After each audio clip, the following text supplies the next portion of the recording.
Good morning to Grenada, Carriacou, Pity Martinique. Once again, it is time for Hard Talk. 23 minutes after the hour of 10 o'clock. We do apologize for the late start today. My name is Sheldon Scott. And I'm Devon Romain. Yeah, sometimes you just have to do things. Yeah, sometimes you just can't avoid what it is that you have to do. Yeah?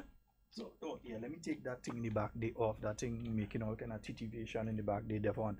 Yeah. Devon, how was the night, man? Well, quiet, Yeah, I thought we'd have got a little more rain than that. I would have loved that. You would have, what?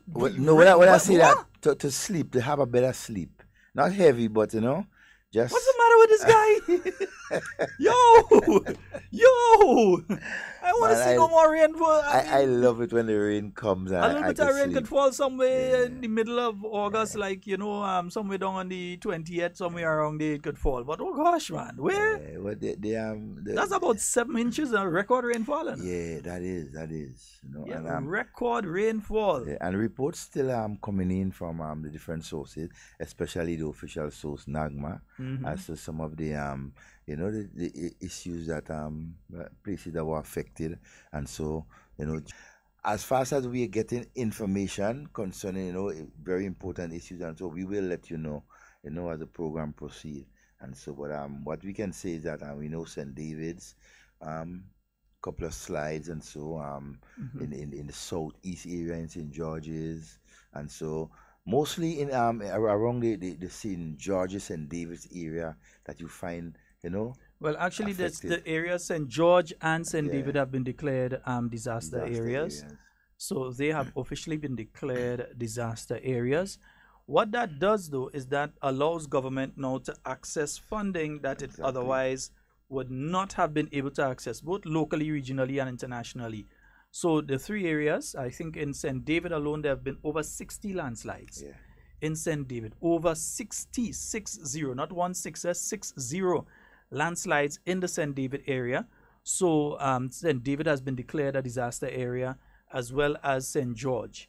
You would know of the situation in River Road right now. Devon only pass it, people power washing and so on, and trying to put things back together. Most definitely, So it is has been a really serious situation with it has been a serious situation the past few days for some people, and also NAWASA continues to notify individuals that there is a situation where some people are not getting water. Yes, at this point in time. And it's due to blockages in the dams. Remember, the dams are there to deal specifically with water. And if you have more water than it can usually take, and then outside of that, there also was a serious situation. I'm looking for the latest report from them. You've also had a lot of debris, tree trunks and so on being washed down from the top. And blocking some of the dams and so. So they are desilting. They're getting rid of that from the dams and so that they could restore water. I know some people in St. John in particular have been having a lot of problems with water. St. Patrick, they've been having problems with water and so. In the south of the island, we cool. Yeah. I can't say we could complain. We cool. Yeah, we were out of water for a little while. The night on Wednesday night, Thursday, we were out of water. But it's back, normal now. And St. Andrews, definitely, just heavy rains. The river got washed down, and so the usual thing, but nothing to really talk about, in St. Andrews. So as we were saying, St. David's and St. George has been declared disaster areas, and so you definitely see crews of persons going out there. We passed quite a few crews at work around St. George, River Road, Stadium, different areas. We passed crews of people doing work, a lot of trucks out, collecting debris and so on. Folks, in about 3 minutes from now, we have to bring to you an address by the parliamentary representative for Carriacou and Petit Martinique. We'll be bringing an address for you in roughly about 15 minutes. Not 15 minutes, 2 minutes. We'll be bringing that for you. And then right after that, we'll be going into some discussions. And then I think one of our MPs will be joining us this morning as well. Hopefully, we should be having an MP in studio with us this morning. We ain't gonna say which MP, but we having an MP in studio with us this morning. We having a good MP, a nice MP. All the MPs nice, but we having an MP in studio with us this morning. You understand how the thing does go. So we would be doing that in roughly about 2 minutes. We'll be having that, and we'll be giving you a lot more information about what has been going on, what is happening. Also, for those of you who have not yet received that information, I know Helen must be really disappointed, but it's an act of nature. Kiddies Carnival has been postponed to next week Saturday. Yeah? So Kiddies Carnival, which originally was scheduled to take place this Saturday, has been rescheduled to next week Saturday. That is along with the Junior Panorama. Junior Panorama, I think. The Junior Panorama as well. Yeah, you're correct. The Junior Panorama. So it is rescheduled to next week. All right, so don't go and take your children and head down to the stadium tomorrow, because and that will give some of the mass bands and a little more time, right, to finish, put some more into something they might just miss and see. So there was no way they could have had that Junior Panorama. The field is not only soaking wet; it's soaking wet with some of the nastiest water you could possibly think about. Remember, that is drained from everywhere. All kind of nastiness came down in that. And it's on the field and around the building itself. In fact, we passed, myself and Devon, just passed crews washing down and scrubbing down and everything around there. Also, there was some damage to some equipment and different things there. So it is being rescheduled to next week. Folks, it's 10:30. We're going to go to that address, and then we will be right back with more hard talk for you. All right, nice. Myself and Devon, we're right here. A pleasant good morning to each and every one of you, and thanks for listening. This is an address to update you on some important matters and developments happening within the Ministry of Carriacou and Petite Martinique Affairs and Local Government, and by extension within the constituency of Carriacou and Petite Martinique since assuming office on 25th March 2018. I advise that there will be quarterly addresses to keep you further informed and updated as to the progress and achievements made as we continue this journey together. As we get ready to celebrate our 53rd Annual Regatta Festival, which is scheduled for August 3rd to the 6th, I welcome all our visitors and returning nationals to our islands. The survival and viability of all our pleasant good morning to each and every one of you, and thanks for listening. This is an address to update you on some important matters and developments happening within the Ministry of Carriacou and Petite Martinique Affairs and Local Government, and by extension within the constituency of Carriacou and Petite Martinique since assuming office on 25th March 2018. I advise that there will be quarterly addresses to keep you further informed and updated as to the progress and achievements made as we continue this journey together. As we get ready to celebrate our 53rd Annual Regatta Festival, which is scheduled for August 3rd to the 6th, I welcome all our visitors and returning nationals to our islands. The survival and viability of all our national and public festivals is a priority. That is why my ministry and by extension the government of Grenada continue to support and invest heavily in this festival and other festivals on the island. This year, the ministry would have contributed $100,000 in cash to the Regatta Committee, who also received assistance for marketing and promoting the festival from the Grenada Tourism Authority to the value of $20,000. I advise that we are currently in the process of reconstituting the festival's board, which will be in place shortly.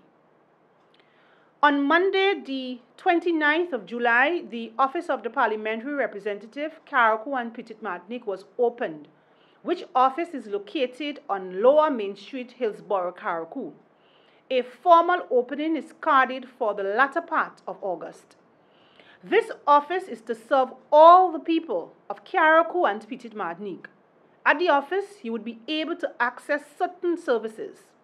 Additionally, information as to the many programs that are being offered by the government, as well as information relating to scholarships, opportunities, and many other areas would be readily available. You would also be able to receive assistance in many areas, provided that the requisite requirements are fulfilled. The office is open from Monday to Friday from 8 a.m. to 4 p.m. Feel free to stop by and make your inquiries today. You can also meet with me at the office on scheduled appointments. Now, as you may recall, sometime in 2008, the government approved various persons in Carriacou and Petite Martinique to purchase small lots of crown lands. As a result, a number of persons paid, in some instances, the entire purchase price for their lots, while others went to various lending institutions for assistance. Some even commenced occupation of their lands.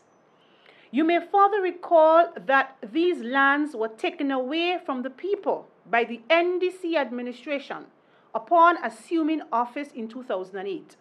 To date, you, the people, are still without the land, which is so desperately needed by so many of you. During the last concluded election campaign, I promised you that upon assuming office that I will first and foremost conduct a full inquiry into this issue, and that I will try my best to have this matter resolved. I am indeed happy to report that not only was the inquiry conducted, but that we have made tremendous strides in bringing closure to this long outstanding matter. In this regard, I am happy to report that Cabinet recently approved the sale of crown lands to 181 persons from Carriacou and Petite Martinique who were allotted lands in 2008. As a result, these persons can now go forward and not only take possession of their lands, but can get proper title, a deed, for the respective lots upon payment of the purchase price and other related costs. I hasten, however, to add here that the persons who are allotted lands in the Harveyvale area and Airport Road, Lauriston, which you call behind Sands, these allotments were not approved. As it relates to Harveyvale, the land earmarked for subdivision was deemed to be unsuitable by the expert for subdivision, having regards to the topography and other related concerns. As it relates to behind Sands, this area is earmarked to facilitate the future expansion and improvement of the airport road and the airport itself. As a result, we are in the process of identifying alternative areas for the affected persons who are still interested in acquiring crown lands. With respect to the approved persons, very soon you will be contacted by officials from the Ministry of Carriacou to inform you of the date and time and place to collect your letters of approval and to commence ownership of your lot of land. I want to emphasize that this is just the beginning, and that I am aware that there are many other persons who have applied to purchase crown lands outside of those who were approved in 2008. Rest assured that this is a continuous process and your applications are being considered. Since assuming office, various infrastructure projects were undertaken, some of which are completed while others are presently under construction. The resurfacing of the Dover Top Road was completed. Resurfacing of the Mount Royal Road has started and will be completed once the asphalt is received on island.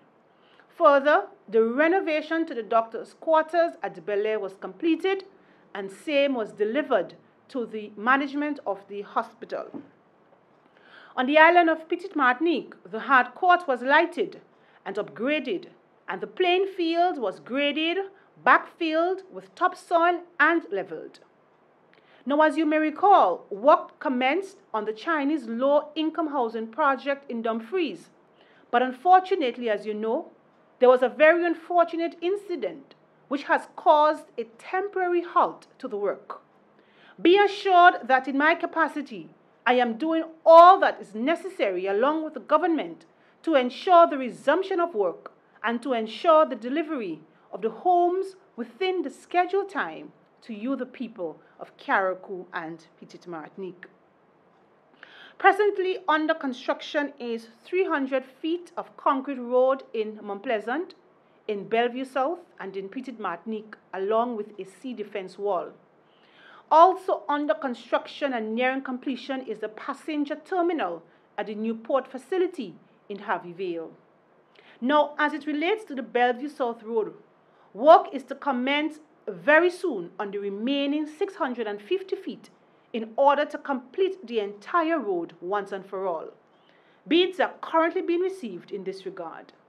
I must thank all the residents of the respective areas that are inconvenienced by the construction of these roads for their understanding as we try to further improve our road network on the islands. Additionally, the Lauriston Airport is presently being upgraded and repaired along with the Hillsborough Tennis Court and the Christine David Child Development Center. There is also the upgrading of the community cistern in Grand Bay, which project is funded by the Japanese Caribbean Climate Change Partnership through the Government of Grenada and the Ministry. Further, work will commence very soon on the Windward Main Road and retaining wall in the Jampier area. Additionally, we are awaiting clearance to start the construction of the airport solution drain, which will take water from the airport and the stadium area into the sea. As it relates to all of the foregoing projects, the total budgetary cost amounts to over $500,000. We as a ministry is very committed towards ensuring that employment is created through these projects, especially for our young people. We have started to receive bids in respect of the Bossejou Power Station Road and the Hillsborough Solution Drain, which drain is to commence on Murray Street, connecting First Avenue onto Main Street. We expect works to commence in the coming month. Now, there are many other projects to come on stream, including the construction of Bishop's College, the refurbishment of the Carriacou Police Station, the construction of various other roads, including the Bredner Road, the Limley Road, the Cherry Hill Road, the roads in and out of Lauriston, and many more, along with drains throughout Carriacou and Petite Martinique. Now, Thursday, 2nd July, saw the commencement of the environmental wardens in Carriacou. These persons are divided into 4 gangs, which will assist in the clearing and opening of drains and culverts, beautification, the trimming of overhanging branches, and more throughout Carriacou. They would be under the direction and supervision of the Works Department. Agriculture continues to be one of our top priority areas, and as such, we continue to invest heavily in this sector. At present, there's a wide variety of plants available for sale at the Belen Nursery. Under the Food Security Program this year, we focused mainly on the youth in agriculture, along with females. Consequently, on the 8th August, a various number of items, including water tanks and fencing wire, among other things, will be distributed to over 20 farmers, as recommended by the Extension Officers of the Agriculture Department. The purpose of which is to assist farmers so that they can reap the benefits of their hard and long labor. I want to encourage more and more persons to get involved in agriculture, especially our young people, for there is in fact a future in agriculture. This year, we are indeed happy that we are able to offer extensive plowing services throughout Carriacou and Petite Martinique to assist farmers and other persons in preparing their lands for the planting season. As it relates to Petite Martinique especially, the people were able to have their lands plowed, something which has never happened within the last 10 years. The ministry had invested in a new plowing system which facilitated this process. Additionally, we have started the revitalization of the Limley farm, and in this regard, we have sought the assistance of Mr. Edwin Duncan, who is presently rendering much needed technical and other support in this area. The farm is expected to be up and running, fully functional, and much more productive in a couple months' time. Further, we have cleaned and opened a number of ponds and water catchment areas throughout Carriacou and Petite Martinique. We will be continuing our efforts in this regard. We are fully aware that we still have a long way to go in revitalizing our agriculture sector. However, we are very much committed to the task at hand. My government continues to understand the importance and value of education and believes that investment in education pays the best interest. As for me, education is indeed the passport to the future, for tomorrow belongs to those who prepare for it today. That is why we have invested and continue to invest heavily in this area. A number of persons is set to benefit from the Uniform Voucher Assistance Program this year. This program is geared towards assisting vulnerable families prepare the children for back to school. With the vouchers, parents and guardians can purchase school uniforms, books, and school accessories. So far, we have received the first batch of vouchers, and at 2 p.m. today, same will be distributed to the beneficiaries. Further, as the parliamentary representative, I am offering 2 full scholarships to a male and a female student of Carriacou and Petite Martinique attending the TAMCC 6 Roads campus beginning September. Persons interested can contact the parliamentary office for further information. It is my genuine desire to change and impact lives, and I am quite certain that same can happen through the power of education. Further, the government of Grenada continues to offer many scholarships. It is, however, observed that not much persons from Carriacou have been applying for same lately. I take this opportunity to make a clarion call to all our people, especially our young people, to make use of all available opportunities to upgrade themselves and their families. In closing, as your minister and parliamentary representative, I pledge to do all in my powers to ensure that the people of Carriacou and Petite Martinique benefits from every opportunity and or programs available. What I ask of you is to be reasonable, be patient, and let us work together as we continue to develop Carriacou and Petite Martinique for all of us. Have yourself a safe and enjoyable Regatta Festival, and may God bless each and every one of you. I thank you.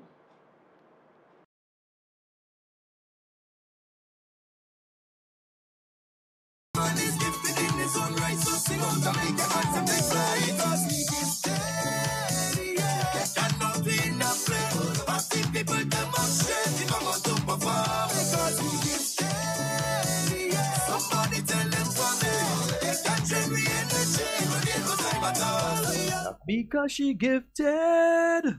And she gifted, man. Yeah, real gifted. Yeah, man. She real gifted. Man, you know, listening to the various MPs, we heard the Honorable Oliver Joseph last week, Friday. We heard the Honorable Kate Skeeter Lewis yesterday. And we've heard the Honorable Kendra Matthew Stewart today. And to hear all the things that these constituencies have been able to achieve between March the 13th and now. 4 months. Yeah, March the 13th and now. And it's just like, wow. And imagine, there's a lot of things that I realized the Honorable Kendra Matthew Stewart that I know happened in Carriacou and Petite Martinique that she didn't touch on. Yet. There's a lot of things that she did not touch on there that have happened in Carriacou and Petite Martinique as well. So imagine, Kendra girl, you're walking. Yeah, you're walking. That's what we want. You're walking. All right. These young ladies, MPs, they in a no nonsense mood. Boy, them ladies and them ain't playing that, you know. Imagine if we drag in a Delma Thomas. Yeah.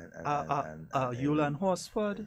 And we drag in Olympia and so inside here what going on. And then you have Miss Pamela Moses. Well, what? We'll talk about the lioness. I feel we go look for the lioness. We supposed to have the lioness inside. But I was out for that week. Yeah, so we had to talk. We go call her. When the program end, we go call her. We will call her and set up a date. The Honorable Clarice Modest Kerwin, your presence is requested in studio next week. Yes. And you know we love you.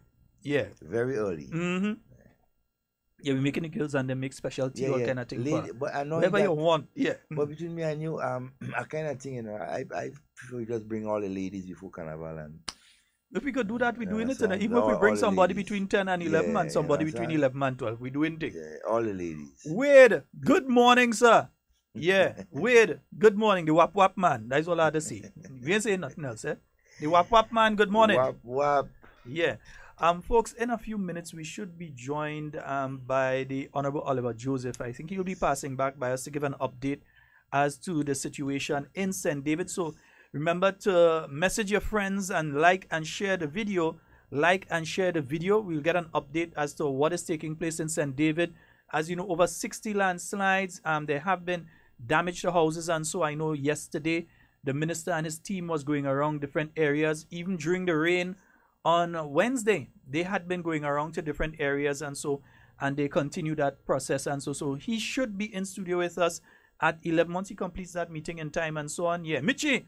Yeah, make sure I bring the man up, Yeah, if he outside, bring him inside, don't wait, Yeah, because I know all you always listening hard talk. Michi, Michi always listening. Yeah, Michi always. Michi is a true soul, top to bottom, Yeah, Michi. and since after Wednesday, what we have been seeing is that NAGMA together with government and so has been going around assessing the damage and so on. Not just preparing to do work, but has already started clearing debris and so where they can be reached at this point in time. So the crews have been out there, working and doing their best for the time being. What right? Drama start on the yeah. drama start on the live on now. The live. Yeah, folks. You can go on Facebook and you can go to Hard Talk Grenada and you'd be able to pick up our live video, or you can also go to YouTube. We're on YouTube, Hard Talk Grenada as well on YouTube, and you'd be able to see a live video of us in studio. Yeah, and you see the start with the Anita Woman Prime Minister talk. I have absolutely no problem with a woman Prime Minister. I have absolutely no problem with a man Prime Minister either. Any one of the MPs have the support and is qualified, they can be Prime Minister. And the good thing is when you look at that cadre of ladies that we have there, any one of them is Prime Ministerial material. Any one of them. Any one of them is Prime Ministerial material. Yeah? So we say a special good morning, and we say a special good morning to the Honorable Elvin G. Nimrod. Yes. Yeah. When we're talking about Karakou, yes. You will never, ever, ever, ever, ever, ever, ever write the history of Karakou and not have to dedicate about 3 chapters. Even if it's a 5-chapter book, you have to dedicate 3 chapters just to the Honorable Elvin G. Nimrod. Yeah. Although I could never know what the G stand for. I really had to check and see what the G stand for. Now, I feel the G in Elvin G. Nimrod was for get it done. Yeah, man. Yeah, man. Bonfield, let me know what the G stand for. Yeah, let us know. Bonfield, give us a call now, Bonfield. Yeah, we know you this app. And also, my good friends out there in Karakou, yeah, those are you on the Dolly C. I saying a special good morning to you. As a short man, good morning to you. Yes, short pre. Good morning to you as well. I say good morning to everybody this morning. As you was talking about Honorable Nimrod, when you look at his performance and what he has been able to deliver for the people of Karakou and Petit Martinique, we have seen two former prime ministers. We have seen a female parliamentarian from Karakou. And when you put them together and you see what Honorable Nimrod has done, 3 of them together cannot compare with, the amount of things that he has been able to deliver for Karakou. Let's put it like this, even with what the Honorable Kindra Matthew Stewart has done between March and now, it have people that spend a whole term as an MP and cannot say that they have done what she has done between March 13th this year and the 3rd of August. That is the 3rd of August? For the whole day? For the whole year. All right, okay, yeah. March the 3rd today. It have a lot of them cannot say that they have done as much as she has done as the Member of Parliament for Karakou and Petit Martinique. I think the people of Karakou and Petit Martinique indeed need to be proud of their daughter. Yeah. I think they need to be proud of their daughter, a daughter of the soil. And it's a see she dance the big drum and thing. Don't get her up, Steady and feel can try and go get. You see, Skeeter want to get her look at dance yesterday when we playing that tune there. They Stay can't there. stop that. Yeah, yo, so you can drag your big drum and What? These are young women who have rooted themselves among the people from birth, right? So it's in them. Whatever goes on in their communities, in their constituencies, and so they have been part of it from since they were children. You understand? So it's no surprise when you see them doing certain things or among the section, the type of people within the constituency. They hold no bars, they hold no grudges against nobody. They out there to work and to deliver, and that is important. Kindra, do ting. It'll have a man of a song like that. Do ting. Yes, my dear. Do ting. The people of Carriacou and Petit Martinique, you all have been well represented before by the Honorable Elvin G. Nimrod, and you are well represented now by the Honorable Kindra Maturin Stewart. You see why it's important to make good decisions, eh? Yep. Because if only they'd make another decision, they know what'll be happening now. Yeah, Carriacou would have been the doldrums. There's not nobody to represent them in Parliament and Cabinet and so on, you understand? Yep. Would have be all kind of pressure there, you understand? And to those of you, the supporters of in Carriacou of the NDC, who have had doubts about the performance and the ability of Honorable Kindra Maturin Stewart, you have now seen it that she's no joke woman. She has been delivering, and I know you are right now changing your minds and loyalties in terms of political organization, because you know you can be well represented by this young lady. Come home, come home, all who are weary, come home.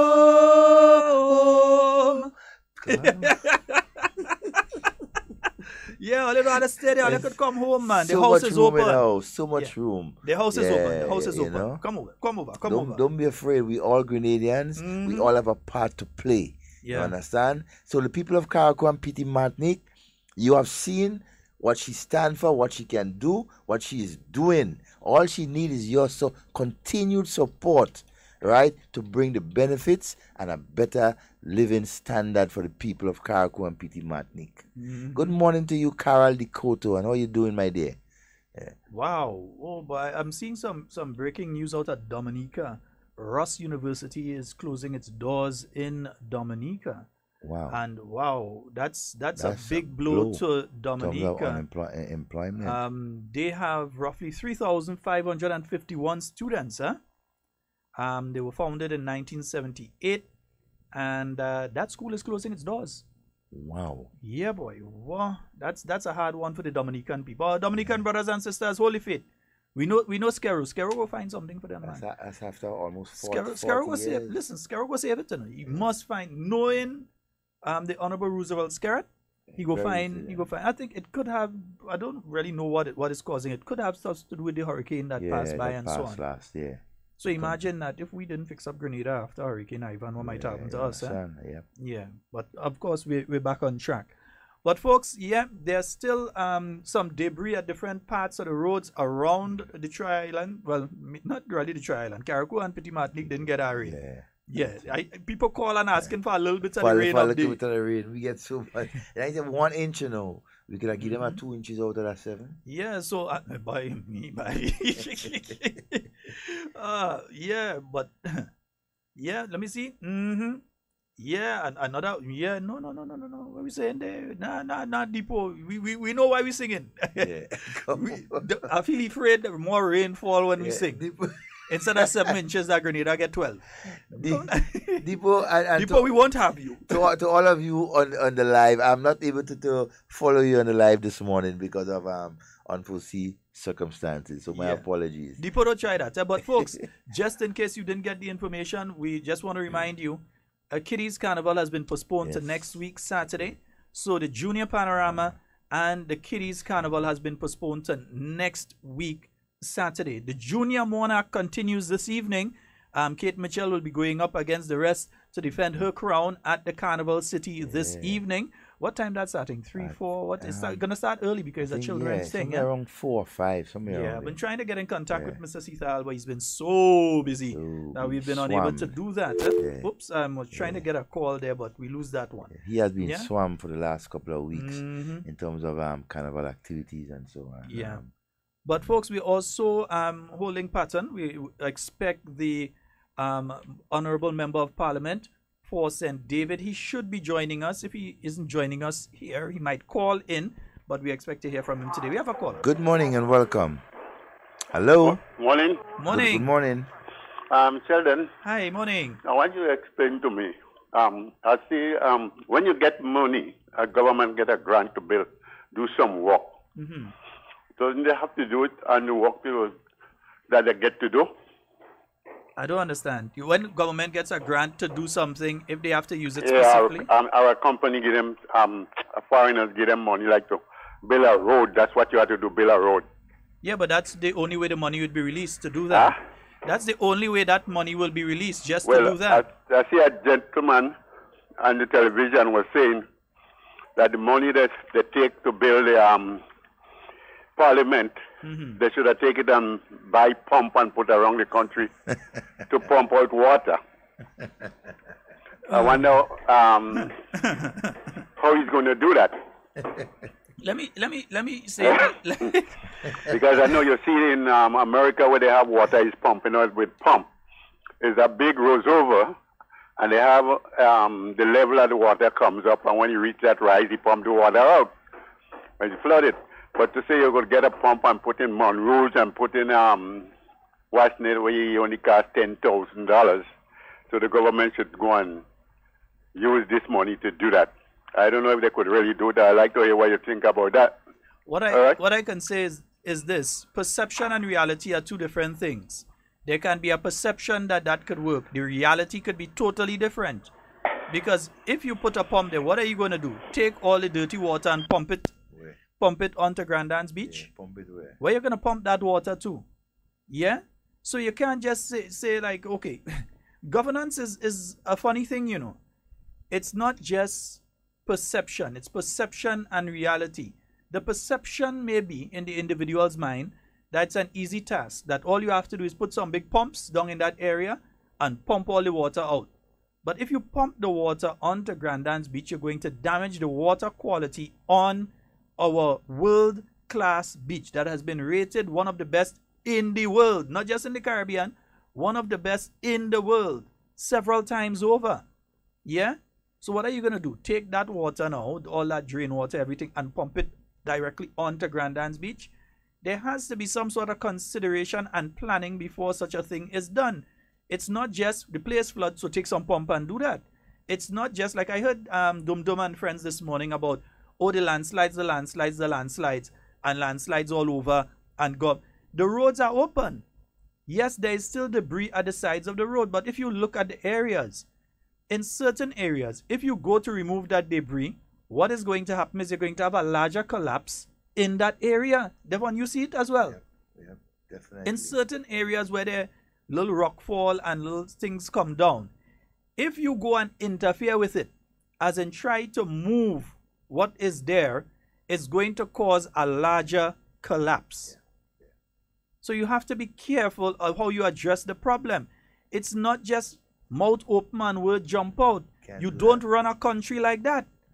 Running a country is not instant coffee. You don't just pour coffee, put the coffee in a pot, and you throw some hot water in it and you have coffee. You have to plan what you're going and do so that at the end of the day, you get the best value for money, and you also ensure the safety and security, not just of the people that are using a particular area, but of the workers who are clearing the area too. Because the tractor drivers have family, they have children, they have their wives and their girlfriend and their mother and their father and their brothers and their sisters and their grandparents.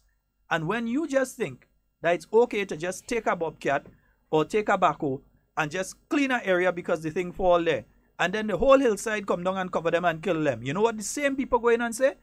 That our government irresponsible, they're just doing things helter-skelter without any planning. There must be a level of planning before you execute anything. Yes, some inconvenience will take place. Some inconvenience will be there while that is taking place. There's always inconvenience for improvements, you know. Yeah? I remember when they were doing the road in Springs years ago. People had to deal with a lot of dust. You had to deal when rainfall, you had to deal with a lot of mud. You had to deal with the rerouting of traffic and all sorts of things. You had to deal with a lot of things. By the end of the day, you got the road. I remember the same thing when you was doing the Grand Anse Road, didn't it? You had a lot of inconvenience. People had to pass through golf course and all sorts of things. And you had the little children that were directing traffic, saying come down or go up and that sort of thing. So you had all of these things taking place. You suffered some inconvenience for an improvement to take place. And with the landslides that have taken place, if we take the helter-skelter approach and the thing fall, just go and take it up approach that dum-dum and friends who know nothing about governance would run and do, then you're going to endanger, one, the general public, and two, the people who are doing the work of removing it. Only a fool would do something like that. Yeah? And one of the things too, and you have to do the damage assessment, right? The crews from the Ministry of Works, from NAGMA, and so has to be out there. For example, I know with NAGMA, the persons involved in the, for example, who responsible for damage assessment within NAGMA, they are already out there looking at the different areas and see what can be done. And as Sheldon rightly said, you can't just go and just tractor and just move things just so. You have to see, right, to assess the damage, right, what is there before you do move anything, right? So these things normally will take a day or two. I mean, we only into the day, what? It happened Wednesday. And the thing is, everyone would have an opinion of what needs to be done in a particular area. For instance, some people are saying in different areas that are flooded that, okay, this drain needs to be open, or that building that was constructed is the one that caused the flooding, or so on, or the wearing away of a different area that caused a landslide and so. But you can't just come up with that like that. You have to assess what has taken place. Yeah, you must do an assessment. You don't just go and say, okay, the drain is the problem, so you open a drain. Then when the next rain comes, it gets worse because it's not really the drain was the problem, it's something else that was the problem. You must take a scientific and proper approach to your development. You cannot be doing things helter-skelter. So it's not just thing on the road, go and take it up. That is a stupid way of dealing with things. I have no apologies to say. It's just a stupid way of approaching things. But then, considering who is saying that, you expect nothing better. You have a caller? Good morning. Good morning. Sheldon, how are you doing? Hey, I'm good, my dear. Yes. No, I heard on the TV last night with Mr. Forrester was saying like the money they take and build the parliament, why they didn't take the money and do what the road. I want to know if they get a grant to build the parliament, if they could take it and build the road or do something to the road. You cannot, because number one, and Mr. Forrester ought to know better, for one, you have to create a specific account within the Ministry of Finance for the funds that are being given by that foreign government for the particular project that you're doing. So to build the parliament building, you'd have to have a specific account, and the money is sent to that account, and the money can only be removed from that account in relation to the parliament building. Right. You can't take it and pay salaries. Right. You can't take it and say you're going and buy fishing boat for fishermen. Yeah. You can't take So it and I say... found out it kind of these people haven't got no sense, and he was there for the longest while into the NNPM thing, and he come back and he just is saying these things. No, but the thing is this, it just shows the incompetence of the individuals that are making these statements. Yeah. It just shows the general incompetence of these individuals when the issue of governance comes up. The helter-skelter approach to national development. Rainfall, so just take some pump and pump the water out. No, it's not like that. What about if there's some other structural thing that needs to be addressed in that area? It's a low-lying area. So there may be something that could be done together with the Dutch government or some other government, but just to say, take pump. Come on, man, really. All right, my dear. Okay then. All right, thank you so very much. Yeah, bye. Sometimes you wonder, I mean, what comes out of certain person's mouth? Who should know better? You understand? When you're making certain statements like that, but then again, for your own personal gratification and and others, you say things. Just remember this, folks. Some people are continually trying to build a platform to jump off. Yeah, they're just trying to build a platform to jump off. Whether they make a belly flop or whether they make a parachute. Yeah, a lot of people just trying to build a platform to jump off of. Whether they're yapping on a particular program or whether they go in and call the news camera to try and get themselves into the media. A lot of people are just, and you have to, I mean, you can't fault them, you know. I mean, it's part of politics. It's understandable. Good morning and welcome. Good morning, Devon and Sheldon. Hey, morning. What's up, Chris? Sheldon. Yes, sir. I heard the man even take your own mouth and said, the G represent God sent, Elvin God sent, Nimad. Yeah. But you ain't here thing in Carriacou, man. Curtis Godwin. Curtis God. Curtis, you ain't here thing in Carriacou from Gindra. You ain't here thing. Bye, Papa. Curtis God sent. Yeah, and you see, this is the thing, eh? It's not just, okay, let's say there's a problem. Which one can I use? I'm trying to figure out one. For instance, the problem in the River Road area, the flooding in River Road area. You have a lot of people giving a lot of, but still, you have to assess and address, because you are suffering from climate change now. Because I can't remember any period we had that amount of sustained. I'm not saying that it never happened. I can't remember any period that you had that amount of sustained rain over a period of time. Is it going to be something that's going to be happening regularly? Good morning and welcome. Hi, good morning. Good morning, my friend. How are you, comrade? Good. Good, man. Yes, man, I'm listening you singing that song, and those who are weary come home, man. I will tell you something, what is going on with comrade. He's not ready to return to the new National Party, but he hasn't found a way to return. But what you can do, you can call the boss will accept the call, and ask him, please, he want to return to the NNP, and he is welcome aboard. Everybody is welcome. We know men do make mistakes, and I would like for you to return if you really wish to, and stop this quarreling with the government of Grenada. Thank you. All right, my friend. Have a wonderful day. No, he alone. A lot of people, and listen, the door is open. Oh, it's never closed. And we are a very forgiving group of people. We ain't gonna hold nothing against you and that kind of thing. Yeah, we ain't gonna hold nothing against you. Yeah, watch. You see, we have a nice gentleman enter in the studio with us and all kind of thing. We are the man himself, you know. Yeah. Folks, we have in studio with us, just joining us, the Honorable Oliver Joseph. And we're not sticking because we know that the man busy. Yes, sir. And let me see if we can get him a little further. Nice, yes. I think we have him there now, Devon? Yeah, yes, nice, beautiful. No, I think we getting him. You ain't getting him? Well, come a little more so, and we get him a little more so we could get him on. We want to make sure we have you on camera. The people that want to see you, you know. Yes, indeed. That is it. I still not seen it yet. And I'm not seeing them. So that means you want to go in a little bit or come. Yeah, I think that is a day now. Right, nice, good. That's the day now. Yes, folks, we have in studio with us the Honorable Oliver Joseph, the Member of Parliament for St. David. Minister, give us an update as to what is taking place within your constituency. Well, thank you for the opportunity. The heavy rains did a lot of damage, a lot of damage in St. David's. We have recorded 61 slides throughout the constituency. Wow. As you know, it's a huge constituency. You have 30 major, can we classify it?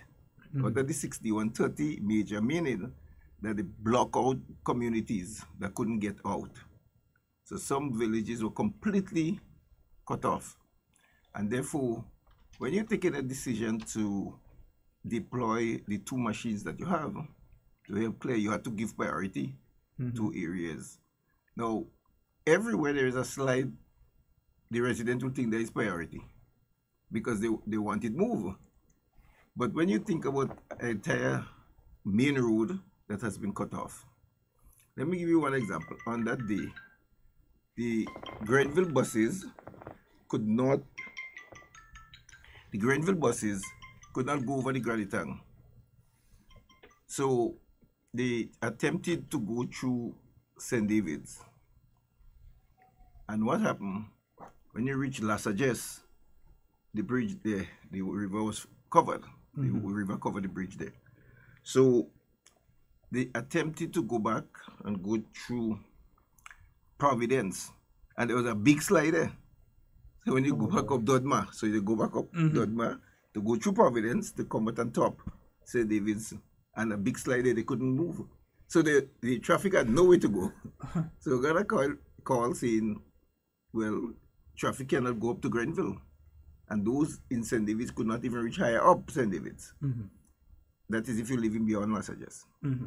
So I immediately asked one of the machine operators to leave where he is currently, open Providence, so that we could get traffic flowing there. So he opened Providence. The water subsided later on in Las Vegas. So then he had to go to La Colombe because the bridge there, a lot of debris came down, bamboo, all sort of trees came down and blocked it. And that was a next problem. So in addressing all these issues, you've heard some callers would say that nothing is done because the mudslide is still in front of your house. But when you compare it to Bale Isle, where 3 slides come out and people couldn't move, I mean, not people couldn't even walk. They went right across the road. We had to send our next machine there. And we had limited machines available because St. George's was affected seriously.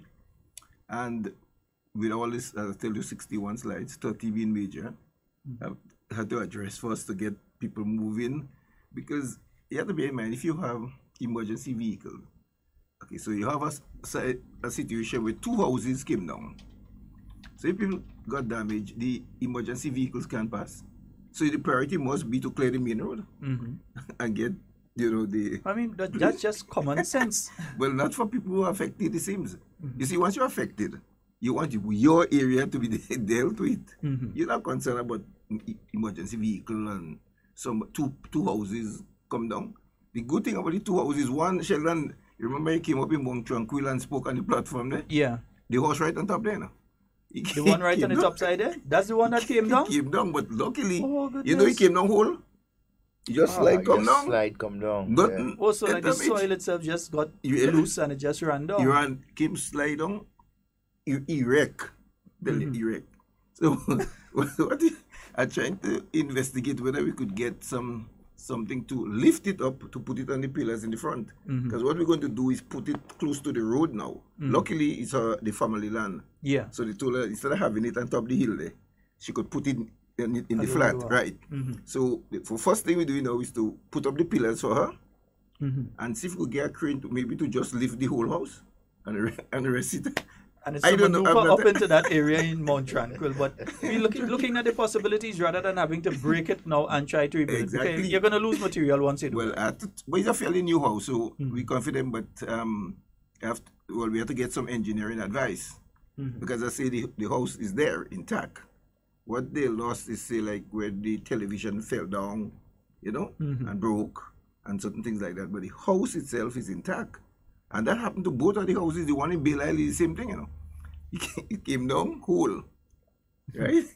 So this one we have to move to a new area. Can't go back there at all. The area is unsafe. Yes, it's unsafe. So we have to move it. And then you have 2 houses. There is imminent danger of falling because the slides were so severe behind the house. Breadfruit tree, everything come down behind this person's house. Wow. So when you look at it, it's very dangerous. So I spoke to Nagma. In fact, as I'm coming here now, I saw Sylvan McIntyre tell me he's going up there now. You got to look at the situation to see how we could help save. You have 2 houses right now we have to help save from coming down. So as I said, when you're deploying your resources and you have your plan of action, there must be priority, otherwise you will be responding to every call.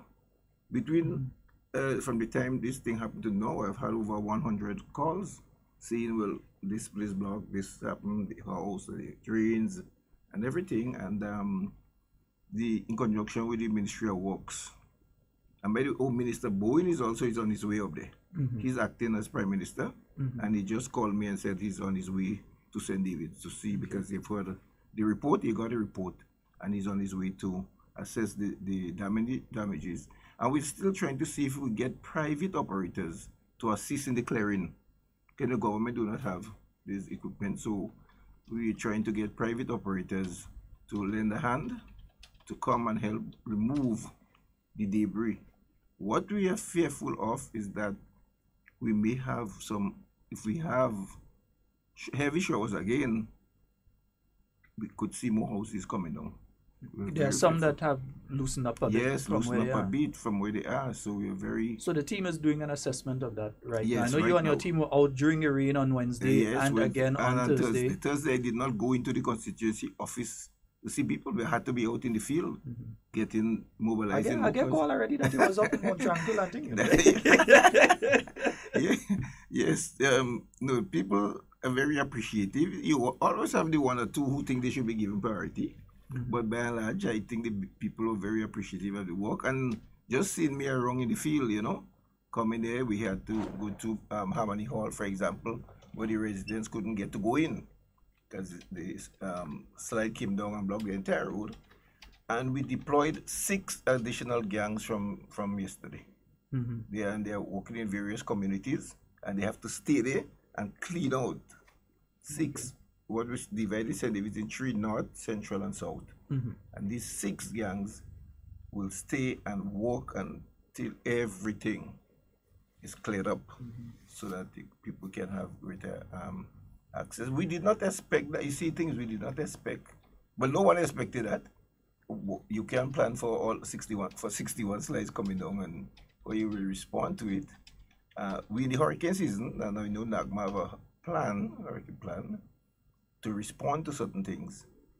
But with all that has happened in St. David's, I don't think anyone ever thought even in Hurricane Ivan, we didn't have so much lights. Yeah, I was in St. David in Hurricane Ivan, and that amount of slides, no. No, we didn't have wind damage. Wind damage, yes. Rain damage, not much. Number of houses down, a lot of houses went down because of the wind. But in terms of slides, I've never seen so many slides occur because it rained very heavy in St. David's. I don't know, but and for a long period of time. There was a few hours. Oh, that's right. A few hours of heavy rain. So we are responding, and we hopefully by tomorrow we'll clear up all the major slides and all the major roads. As I say, we deploy gangs. They will have limited scope because what they will have is cutlass, some chainsaw, and wheelbarrow speed, which will do the residual work really after you have the graders going and move all the stuff and they come to afterwards to clean up. But really, it's a disaster in St. David's, and I suppose that's why. It's now been officially declared a disaster area along with St. George. What is the present situation? What does this allow the government to be able to do? The declaration of both St. David and St. George as disaster areas. Right. So what the government would do is to move funding. So you could, because you do not have a budgetary allocation to cover this work immediately. And so what that will allow now is for funding to be allocated to do the work that is necessary and to give these 2 areas priority.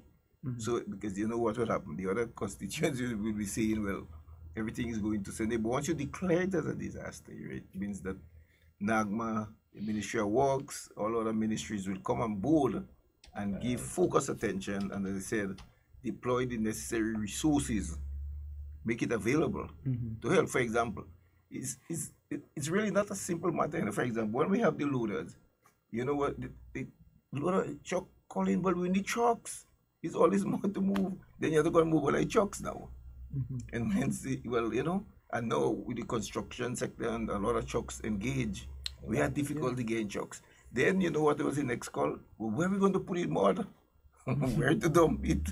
It's not as simple as people think that you could just make one call. The loader is there, clearing out all the bushes, all the debris, all the mud.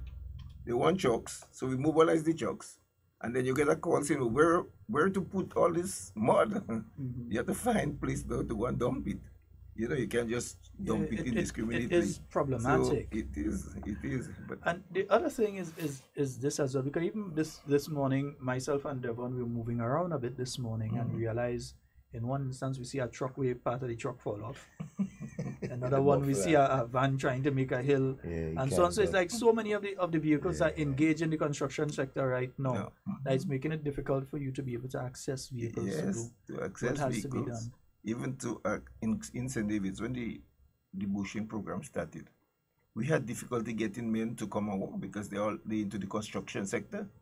So when you pass through St. David and you see the gangs on the road, mainly female, because they engage in the construction sector.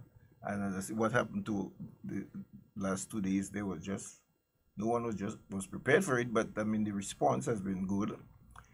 We wish we had more equipments, and I think that is one of the areas we'll have to look to.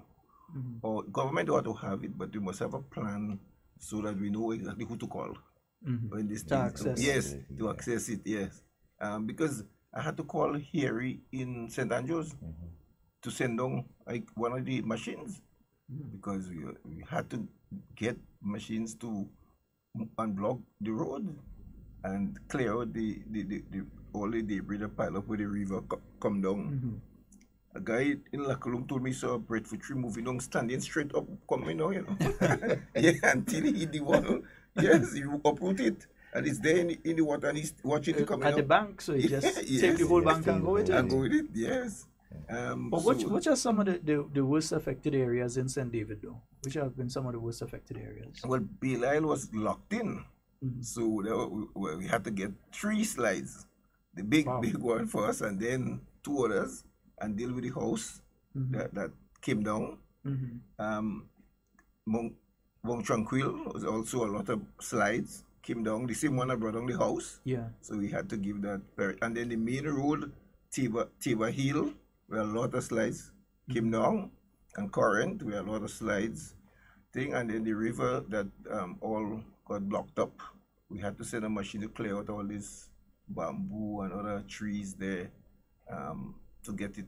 The road, the main road, because the Calivini Bridge, a lot of debris come there. People had to wait in traffic for hours until the water subsides. That's around by Cardi. Yes, that's right there. Right there.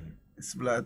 That's a flat area right there. Flat area. Traditionally floods. Traditionally, so you can imagine what it was like. Yes, a lot of debris. I think the shocking one, but the shocking one for me was Las Ajes.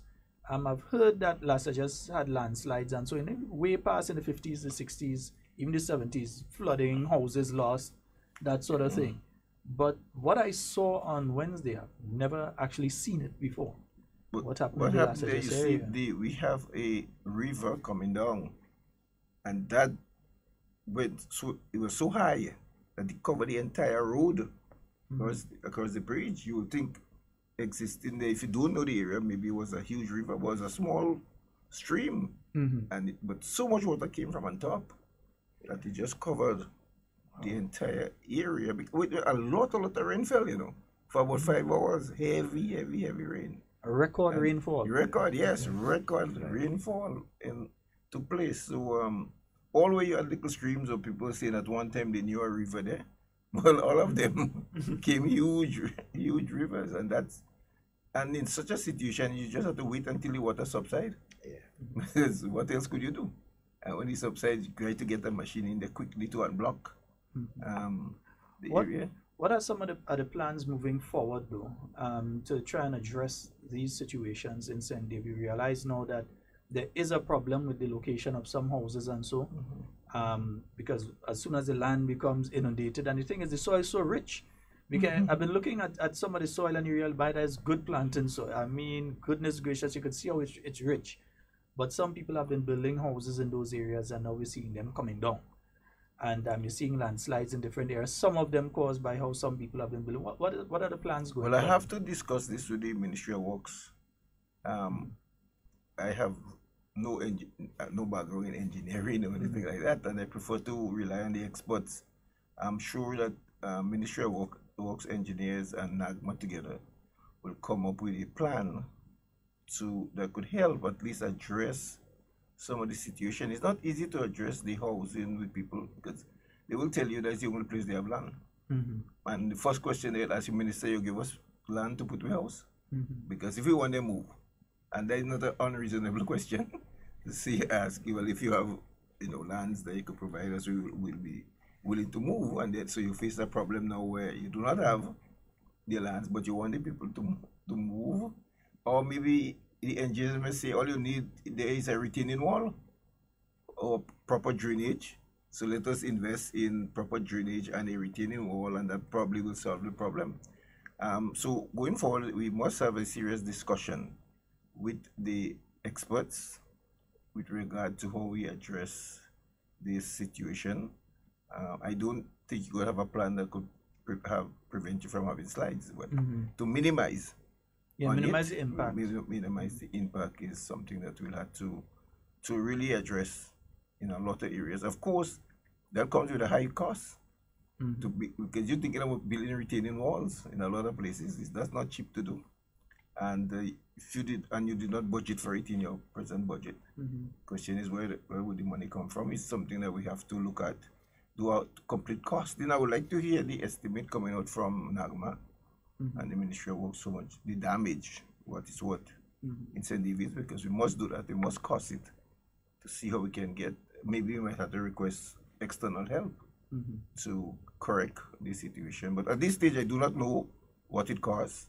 But I agree with you that we need to have a proper plan to know that this thing that has occurred, and this government can assure you will do everything within its power to address the situation, and we will find funding to do it, because we're talking about saving people's lives. Yeah, so definitely. Yeah, so that will be given priority as we move forward. So action, and yes, more action. We're taking action. So we can't sit down here, so we making sure and move. Yeah, and just some repair work had just been done on some of the roads and so on, different places. And in my 5 years in politics, first time I get so much commendation from bus drivers over the roads. Yeah, asphalt, they paved that asphalt, hot mix on the road, a lot of road in St. David's, the inside road.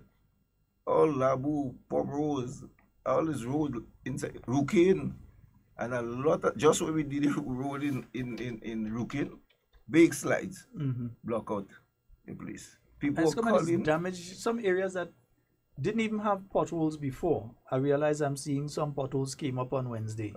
It just dig out some areas, like somebody take a jackhammer and just dig out particular areas, and so because you had a lot of water going through the roads because it drains and water damage, a lot of water damage in areas that we have just finished repair, and it's gone. And I was so happy because I mean, from Granans to St. David to St. John, everywhere, smooth road. Everything, a lot of asphalt was used, and smooth road. The teams have been out for a few weeks, and they've been doing a lot of work. And while the road, I remember making a statement at a conference where we were discussing country's debt and thing, and I said, well, when the heavy rains come, wash away the bridge, the debt still stays, and then we have to go and borrow more money. So we have to go in debt. We just borrow money to fix everything. The rain comes, wash out, but the debt then wash away. And people will ask, the debt's still there, The donors, well, not donors in this case, the institutions that we borrow the money from, you can't go and say that we can't repay you because the money that we build the bridge will wash away. They'll say, well, give you a longer time to pay. They wouldn't wipe it. They would negotiate a longer period. Smaller payments over a longer period of time. Yeah, they will never say, well, yes.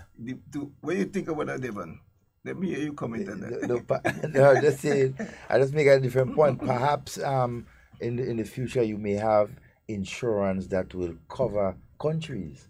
Well, we have insurance for particular. No, we have insurance for particular areas. We have crop, for example, crop insurance. Then we have to cover some basic other things, but not we see infrastructure. I wonder who will insure infrastructure. A road. Because a road. Well, that's what I'm saying. A bridge.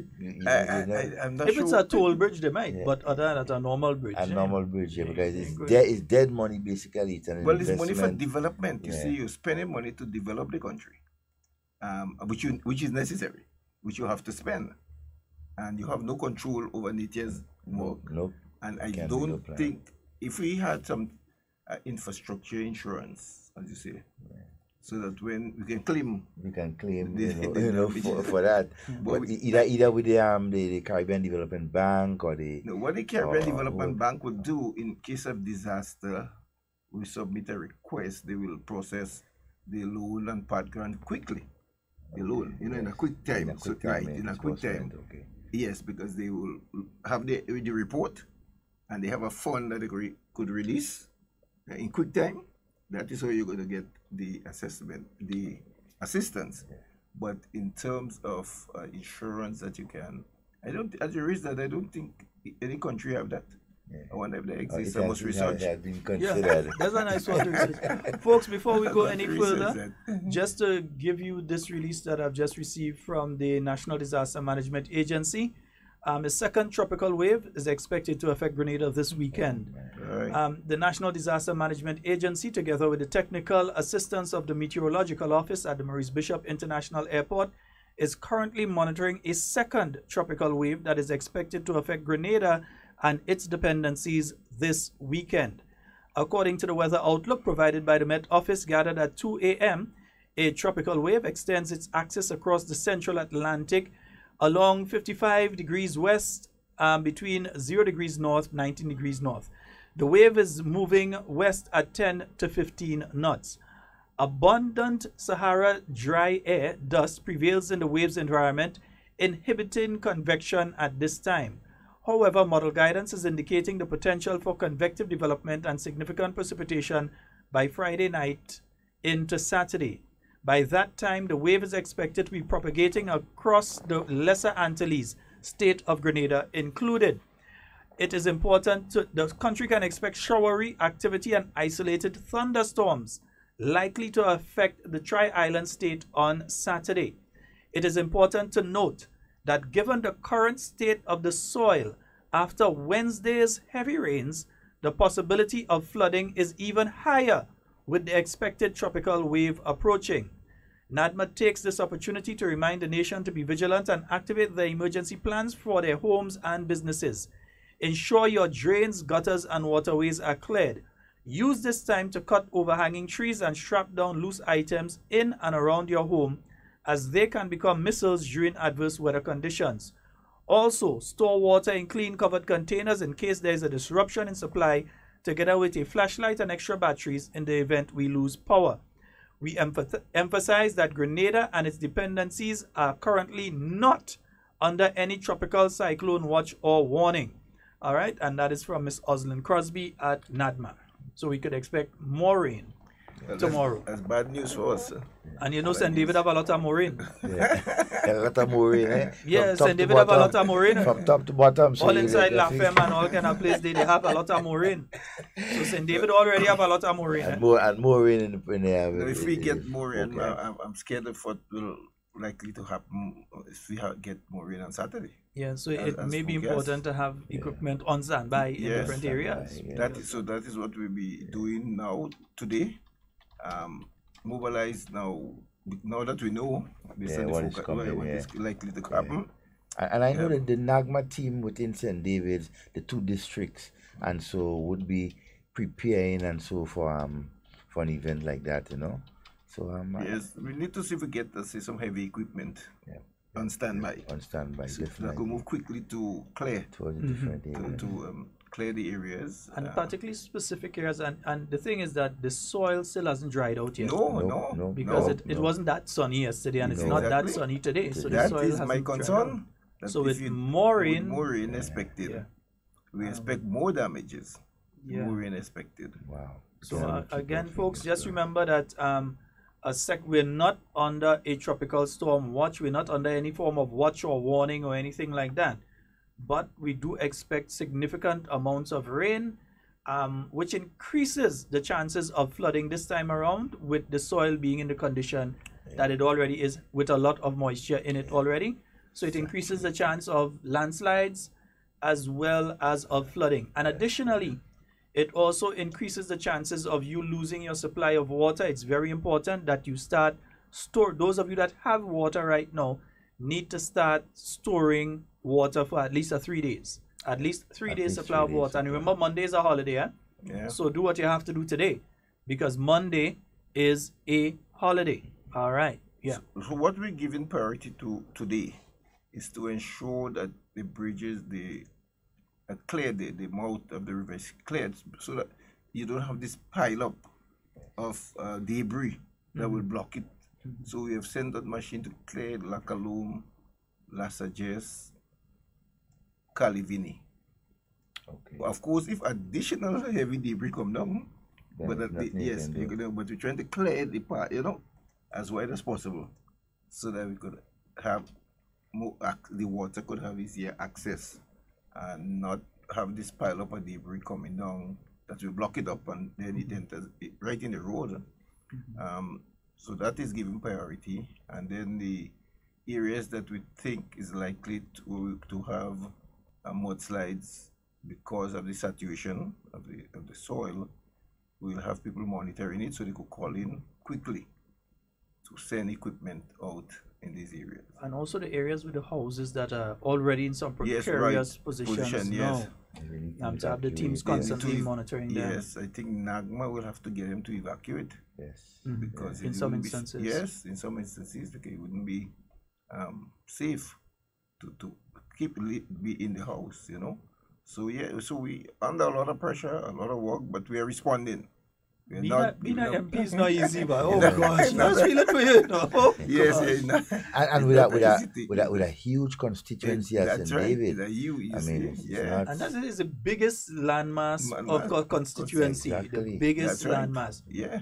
Mr. Acting Prime Minister, we need about 8 more tractor up in St. David. Well, he's up there right now. Yeah, I know he's listening in the vehicle as he's going up. So about 8 more tractor, all right, sir? If we could get about 8 more, we good to go. Yeah, we could have everything handled. But have it based in St. David's, because one of the problems we had, I called a particular operator and he said, well, he can't get to St. David's. So you had to start working on the way to St. David's. You had to start digging to get to yes. And you had to dig out in your own area to get to St. David's. I think the next couple of hours will be crucial for organization like NAGMA in terms of pooling all the equipment and so together and put them in centralized place and so they can be distributed. We also think it's important for you, the people who know your area well, to do your part by cleaning your drains, cleaning your gutters, and those sort of things. The overhanging, identify the areas that you're having problems. Yeah, that is important, Everybody, the water just start coming down, a slide is down. And the first thing they call the minister to see the roadblock. When you go and look at it, if you have 5 men with a spade, they could clear that easily, So you need to appeal. I want to use the occasion to appeal to people to please, in your own area, in front of your own house, mobilize the community to come out and do it. Once you assess it proper, because in some areas you go and touch that and the whole hillside come down on you. But like just the small ones, small things, the small ones. They could use speed to just. They want a bobcat come and do it. 5 fellas could do that one, but they want a bobcat come. Or if you see the drain is overflowing, just cut a place that the rain water, so the water moves away.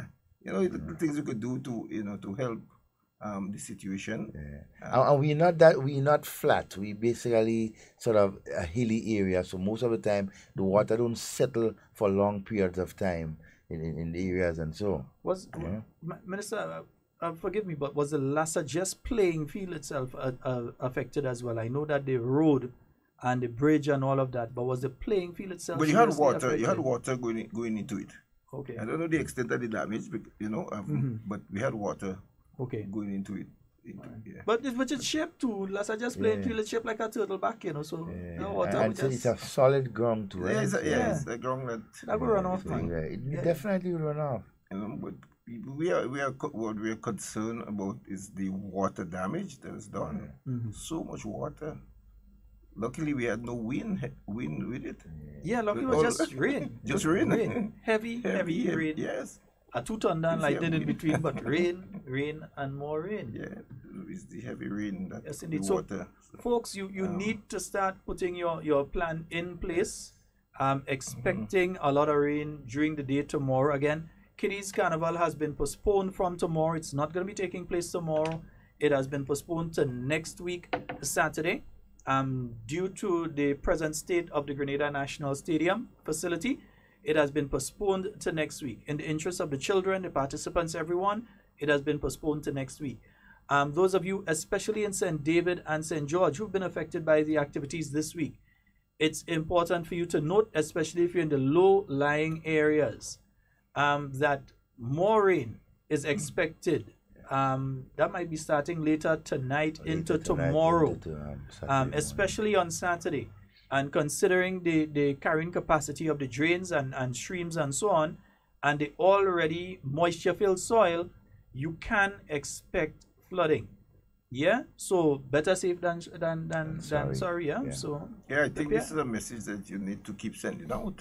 Yeah, with more rain expected, and St. David's and St. George already declared as a disaster zone, people have to take personal responsibility. You appeal to them to store water. Electricity may go. Make sure you have your flashlight, water stored, and then you know where you're located, because you've been living there for a lot of years. So you know your surroundings, you know where the drains are. You know if you need to get assistance today, get it done. Yes, do it today. Don't wait for tomorrow, because when the rain starts falling tomorrow. Some people already starting to get ready to leave work and go home and start to clear drain. Well, you don't want panic. You don't want people panicking. Yeah, some people started to do that. But just note that if you could call whoever home, but start the process, because it's not like you're gonna have rain, that volume of rain that they're speaking about during the day today. They're looking at tomorrow. So if you could reach home a little earlier and clear the drain, so you don't have to try worry overnight when you hear some rain start. If rains fall tonight, if it falls tonight, you just have to do what needs to be done. Yeah, you just have to do what needs to be done. Preparation is key. Again, it's no need to panic. No. Yes. Anytime you panic, you lose sight of what you should be doing. Again, and that's important. If you're prepared, there's no need for to even panic. You know, in the case of this happening, this is what you need to do. Right, and so again, it's very important to all householders, parents, and so head of homes, and so to ensure that we have the necessary things in place in case you need to either move your children from the particular home, or somebody that is bedridden, or so. You need to know what to do. And everything and like you that. need to listen to the release from NAGMA. From NAGMA, very important. Very important. The official voice. Exactly, the official voice. People listen to too many things on social media, and they listen to NAGMA. Somebody on social media just say, head for the hills, and everybody run for the hills. NAGMA is most importantly, right? NAGMA is the official voice of disasters in Grenada. And follow the instructions of NAGMA. NAGMA say low-lying areas you should move, then you need to do that. Don't wait, run. Don't listen to other voices. And the thing is, the fogging crew is supposed to be out today in the River Road area. And so but I think it's important for the fogging crew to be in the River Road area today from 5 p.m. They did go to Mount Rush yesterday.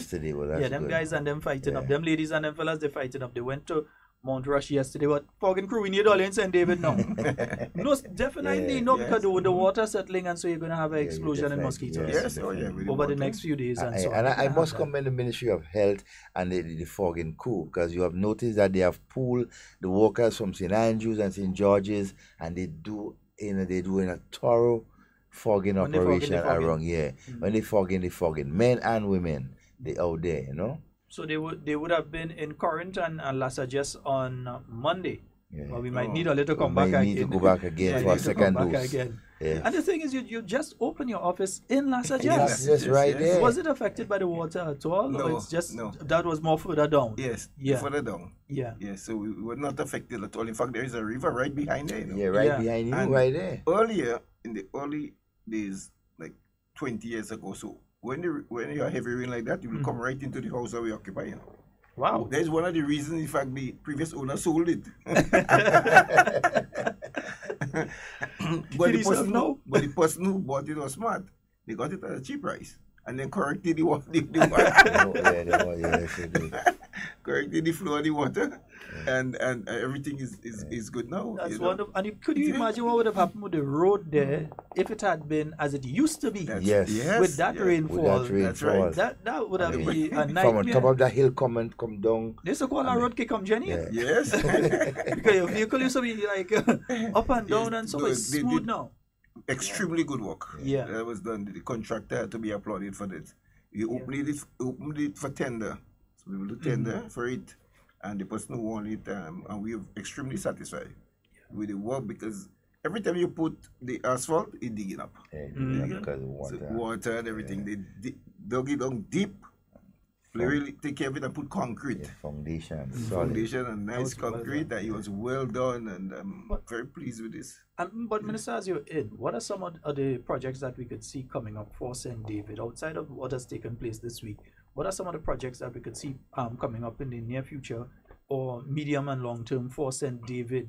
Right. Read those infrastructural works like roads and so on. I know that's one of the concerns that you've always been hearing. Yes. You just was patching some, and the weather this week come and match. What are some of the long term? Right. So we have plans. We're going to do. We have something we call special projects. Just small areas where we go to the communities.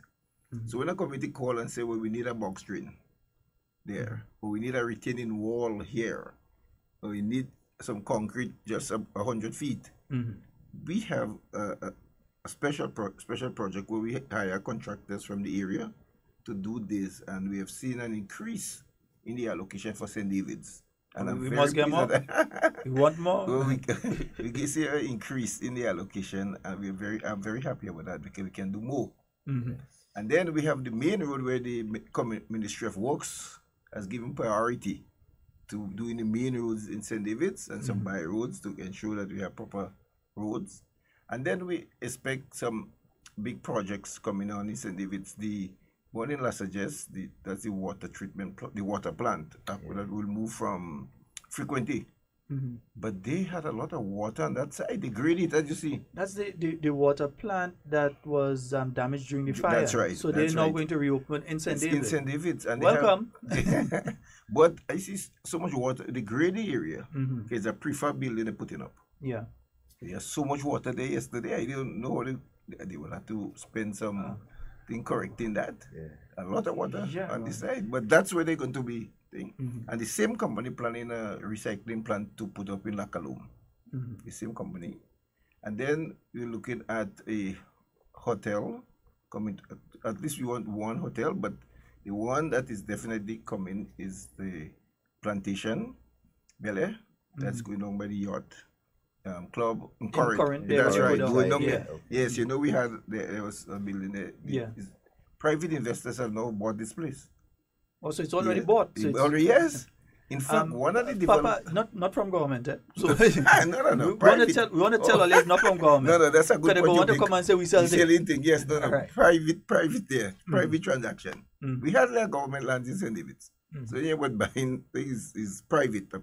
And the guy stopped by one of the investors and said he just showed it to one of his friends that's a medical doctor in cancer treatment, and he suggested to him that why you don't turn it into a cancer treatment plant facility. Because it's right by the beach there. Yeah, relax. We could say how they plan to do it is if somebody come in for cancer treatment, they send for the expert in the area, and they get the treatment there, and then they recuperate right in Grenada. So he said that's the idea that therapy. Yes, that was thrown out to him. So, and he got very excited about it. He said, really, what they bought it for was a hotel, put some condominiums and so on. But now this idea about a cancer treatment center is just an idea. I'm not promising anybody that we get a cancer treatment. Idea. The place has been bought. That's but right. you consider if it's to go this way or that way. So I don't want people listening to us and say, the minister say a cancer treatment center coming to St. David's. I'm saying that this foreign investor loved the place so much that when his friend, who is a medical doctor, mentioned about why don't you, because give him ideas, open it up, is that something you want to consider? So, and then you're getting fresh fruits and vegetables in St. David. You want a daily supply of things like coconut water and sauce, something like that. That's right. So you're having the holistic sort of thing. While they'll do the scientific part, you also have the holistic approach, and then in a place with fresh, clean air, nice beach to go and relax on and everything. The healing process cuts by about 50%. And they could always go on the road and get cane juice. Of course, right there. So it's and if you want to take a sail on the yacht, and so just and then you have fresh water bottle further up the road that you could just get. Yes, and you had the yacht club, yacht service right service there. right there. Yeah, yacht service. Yes, Right indeed. there. So yes, we looking at really in the next 5 years to really improve St. David's in terms of bringing in investors, because you want to create jobs. You see, you want to create employment. Most of the people in St. David, they will go to St. George's to work. So like the construction people that work in this. They don't. But you see that because I see them coming down through Granans Valley every day. Calivini every day. I see Every truckloads day, of right. guys coming down and going up in the evening time. Well, as the minister responsible for trade, I've had so many queries from construction people now complaining about sand. They say they have to send the truck right on the port, and when they get it, still to take it from the boat to get, and they can't get. So if there is a shortage of cement and a shortage of sand, the project will up. And this is the same thing with cement right now, and it's been happening for a while now. That when you have to get cement, you basically have to send your truck down to the port. Yes. The cement isn't getting to the hardware stores. At all. The guys going down and take it off of the port itself. I wonder somebody outside there. Yeah, who's out there? Yeah, well, somebody coming to us there. But you know, also to listening to Minister Bowen, right? When he talk about gravel and concrete, they are once again thinking of the idea of, crushing the gravel and make it into the sand to assist in the in the construction and so.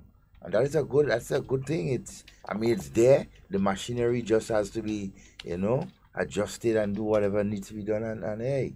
Okay, I think I have a call coming in that I need to take. Let's go to the phone line. Good morning. Good morning. Good morning. Minister, good morning. How are you doing, sir? Quite fine. Well, Brother Joe. Yes, Minister. I expect you to be leaving there shortly. As you know, we're doing this tour of St. David's this morning. Yes. Just to ascertain the full extent of what has happened. And given that this weekend we're likely to have heavy downpour, the need to ensure that the waterways are cleared. So we are currently in Westerhall. Okay. And based on what we're seeing, it has been a very terrible one. It had been a terrible one for the residents of St. David. So on the ground is Acting Prime Minister Bowen, with the Press Secretary and folks from the GIS, along with the coordinator of NADMA, to follow through and to give whatever support we can to the people of St. David. So, Brother Joseph, we'll look forward to you joining us very shortly. Yes, when I finish here, I've asked my personal assistant to join the team because because we went around through the constituency. Okay. So he will be able to take you to the direct areas that most affected. So I'm happy that you're out in the field and that we will do whatever is necessary to ensure that if we get more rain, we will minimize the damage. Well, I'm driving now, and it appears we're getting into some pockets. Not hearing you. I'm not sure if you're hearing me. I'm hearing you very clear. Okay. All right. Yes. So based on what we're seeing at this point, it's going to take a fair amount to get this place clean. And in as much as we have declared those areas disaster area, and the reason for this is that the response overwhelmed the local area. So whenever you declare a disaster area, it means that whatever response is needed overwhelm the local resources. And we're looking forward to ensure that we will get the relevant support towards restoring the lives of the people of St. David's and, of course, Grenada to some form of normalcy. All right. Thank you very much. Yes, we look forward for all the support. We sending Minister out by you now. We said we sending Minister out by you now. Thank you very much. Thank you very much. All right. Okay. All right. Thanks. All the best, guys. Take care. Take care. Thanks for the support. I heard you read the last press release. It is looking very serious for us again. And but something that should have been said directly and clearly. When we look at the release that Trinidad gave, Trinidad was expecting the rain we got. But if you realize, Trinidad didn't get that rain. We got it. So what Met Office forecast for here is what Trinidad got. And what Trinidad focused for Trinidad is what we got. How this thing played out in the atmosphere, we don't know. All we can say, climate change. Oh, man. So guys, let's continue to inform the nation and let them know what is happening. And thanks very much for all the support you have been given to NADMA and the Met Office in terms of information dissemination. All the best. All right. Thank you so very much. Take care. Yes, indeed, folks. And what we have a surprise in studio this morning. You know, we have a big surprise in studio this morning with us. Yeah, we never know we bringing the man in, boy. We got to bring that man in somehow, you know, man. Who man? Who's that? The Kunumuno. Somebody. Yeah, he sit on the other side. We bring him in just now. We bring him in just now. We have Minister Joseph here. Yeah, we have Minister Joseph here, but we have another fella on the other side. We will deal with him just now. Yes, indeed. Minister, any final words to the constituents of St. David and the people of Grenada? We know that you have to head off to Wester Hall right now. Any final words to the people of the constituency? Yeah, so just to say to the people of St. David, we as a government, we are doing everything within our powers to deal with the situation. We ask you to stay calm, be prepared, come out and help as much as possible in your various areas. You will see us around. We are trying our best to get more equipment to do the work as fast as possible. And I'm counting on your support in this time so that together, in Grenada, together we can respond and deal with the situation that we have find ourselves in. All right. Minister, we'd like to thank you so very much for your time. And we know that you're heading out to St. David. And the people of St. David, we know they love you. So they're looking out for the Ollie this evening. They're looking out for you. They've been seeing you for the last few days and they're going to see you today again. And folks, remember, you have that warning from NADMA. Prepare yourselves. We're going to take a short break as we bring the spice. We ain't finishing now. We ain't finishing now. We're going to finish in about the next 10-15 minutes because Spice Ram had to come and say something. He ain't going away. He ain't just appear just so. Yes, indeed. So we're going to take a short break and we'll be right back with you in a short. Right. All right.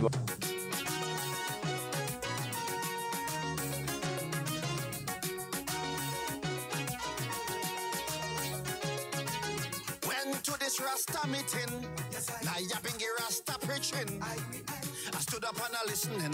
What I was hearing was very interesting. Yes, Rasta person Selassie from Ethiopia. I sure I hear them shouting, Selassie is the Messiah, and they chanting. Rastafari they chanting. Rastafari they chanting. Rastafari smoking. Yes, indeed. As I said, we have the man himself in studio with us, Spice Ram. Don't play hiding and all kind of thing. The man ducking and all kind of thing. Nah, I ain't ducking, man. I'm just trying to untangle the headphone. Grenada, Carriacou, Petit Martinique.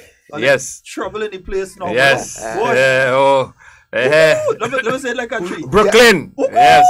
Yes. We have a taxi outside there. The wap. What are you talking about?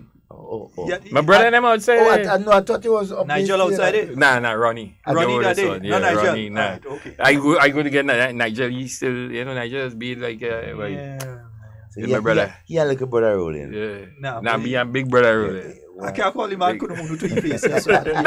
You can say what you want, brother. You can say what you want. Watch me, man, when you're about talking, man. Couldn't Yes. What? So we do have him in studio with us, folks, and yeah, don't worry, tomorrow you get market time as normal, folks. You get correct, isn't it? Yeah, trying that. When you're trying that, folks, you get market time as normal tomorrow. The only thing is, the man might pass in the market before he come for market time. I trying to see if I could do market time by the market. That would be an interesting one. Yeah. That would be a really I've been trying with Nazim. That's why I'm looking for Nazim because I'm trying to find Nazim and see how we can set something, but I can't find Nazim. I can't find the Indian. Nazibi? Oh, yeah, Hannah, yes. Check Spice Ram. Hannah, cool it. Down, girl, down. Right. Easy, she start about how Spice Ram looking handsome and all kind of thing. I hand plenty, not some. Hannah is married, eh? folks. Nah. Just before, this brother here just give. This brother.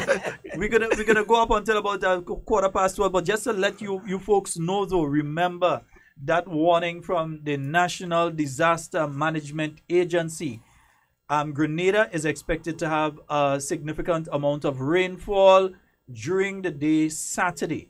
Not today, but during Saturday, maybe a little bit starting tonight, due to the already high content of moisture in the soil. Saturation of water. Yeah, it is expected that we would have some more flooding, yeah. and possible landslides as well. So areas that have already been affected, and even other areas that they may not have had the landslide yet, but with more water, they may end up in that problem. Yeah, and without you all need to be careful. The less vegetation, there's more movement in the soil. The one problem I forgot to ask the minister about is the situation with the agriculture in St. David, because I'd expect that some farmers would have suffered losses. Yeah, they would have suffered some loss, with that. But as the assessment is being done, we'll have a figure as to what has taken place, and so we know the NADMA team is up there. Acting Prime Minister Gregory Bowen is up there.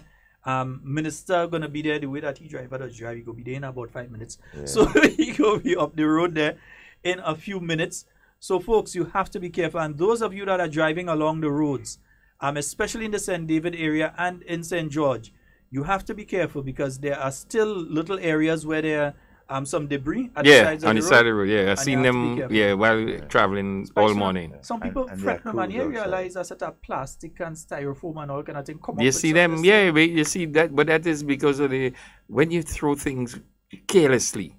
Folks think that somehow we can just dissipate. It don't, because it stays dormant wherever you throw it, and then when the rain falls, then it blocks up the corridors of passage of water, and then that's where you go find. And wherever the water drag it, then you see you just accumulate like a sea of and that's these things are things that I have to say big up to the Prime Minister, the Right Honourable Prime Minister, and the government of Grenada presently for setting up the initiative to ban the use of styrofoam, plastics, and so forth. And you guys may not understand, this country here is really spearheading that among a lot of other countries. You see a lot of countries coming on board with it now. Now in New York, just about a month ago, they started announcing that they will start banning. So we in front? Yeah, man. Grenada. Listen.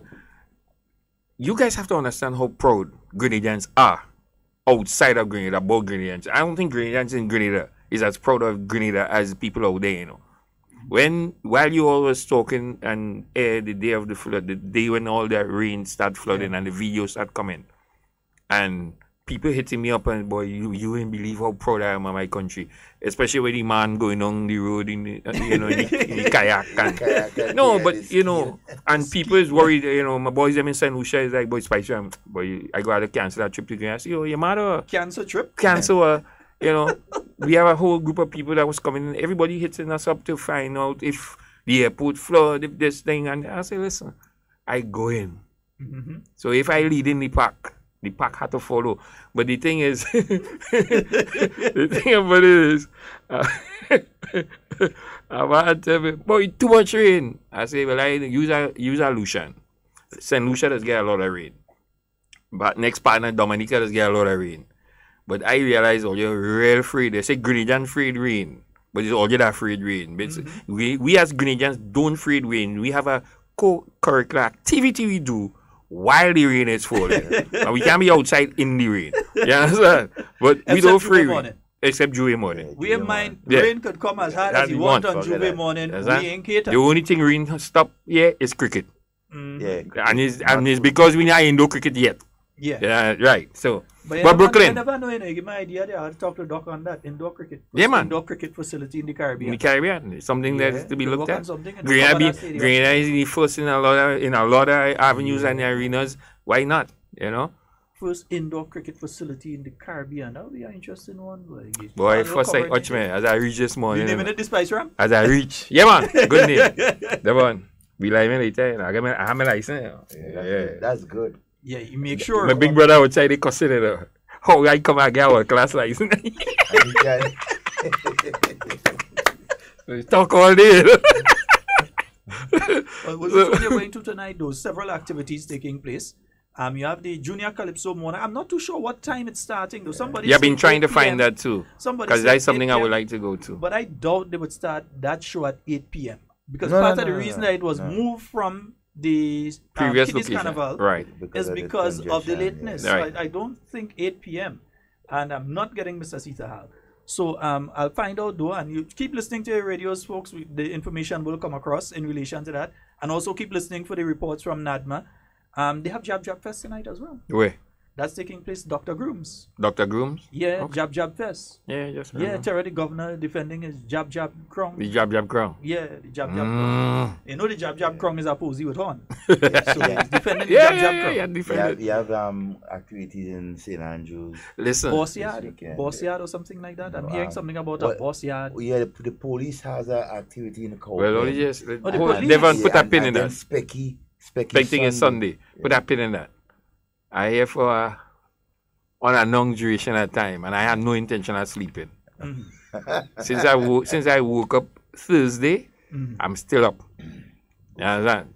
So you make sure or you have the itinerary to fill in, so I don't feel sleep. In between. No, you see, you don't sleep on the road. That is not gonna happen. All right. That's not gonna happen. All right. You go understand why they call me the mortal one. Well, it don't happen. I'm getting a message that the show does start at 8 p.m. At 8 p.m. All right. Okay. Well, we can take that in.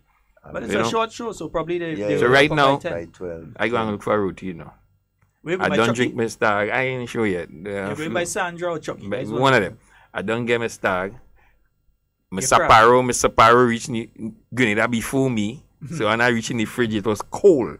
My Japanese beer was here before me. I was trying to get a crab for you by Sunday, Monday. We're going to the brewery and make a lime later. Yeah. Don't worry, crab and sea most likely. We must make that hangout. I suppose I have two crab. That's my breakfast you're talking about right there. I suppose I have 2 crab back in the fridge there. What? 2 alone? What time you're riding with me? Well, your wife, well, listen, call your wife and tell her Spice Ramen tongue, she go see you when she see you. A matter of fact, I was about to message her and tell her I ain't bringing you, you ain't coming home now, you know.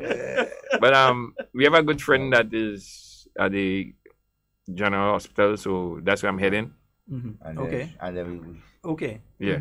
So I got to head there, and then after then everything is could happen.